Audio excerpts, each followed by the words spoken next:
మనం ఇద్దరం ఒక కర్సుతో ఉన్నాం.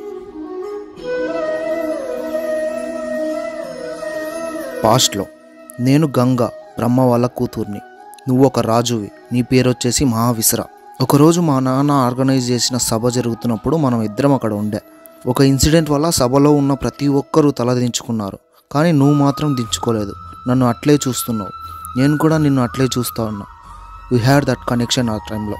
అది మా నాన్న బ్రహ్మకి నచ్చక సభని అవమానించినవని, మానవ జన్మలు బ్రతుకు అని శాపం ఇస్తాడు. ఇక్కడ క్వశ్చన్ ఏంటంటే, నువ్వు పిల్లల్ని ఎందుకు చంపుతున్నావు? ఇక్కడ పుడుతున్న పిల్లలందరూ వాసుస్ అండ్ వాళ్ళ వైఫ్స్ బయట తిరుగుతున్నప్పుడు యోగి వశిష్ఠ ఆశ్రమానికి వెళ్తారు. వాళ్ళకి ఒక ఆవు కనిపిస్తుంది.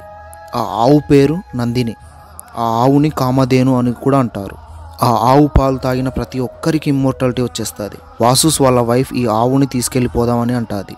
అందరూ వాసుస్ కలిసి నందినిని తీసుకొని వెళ్ళిపోతారు. యోగి వశిష్ఠకి తెలుస్తుంది తన ఆవుని దొంగలించేసినారు అని ఈ వాసుస్. సో వాళ్ళకి మానవ జన్మ శాపం ఇచ్చేస్తాడు. సో ఇది తెలిసిన వాసుస్ అందరూ కలిసి ఆయన దగ్గరకు వెళ్ళి, అందరూ ప్లీజ్ తప్పైపోయింది, క్షమించండి, అది ఇది అనేసి కోరుకుంటారు. వశిష్ఠ మహర్షి ఆ శాపాన్ని కొద్దిగా మార్చి ఫస్ట్ 7 మంది ఎవరైతే పుడతారో పుట్టిన వెంటనే చనిపోతారు.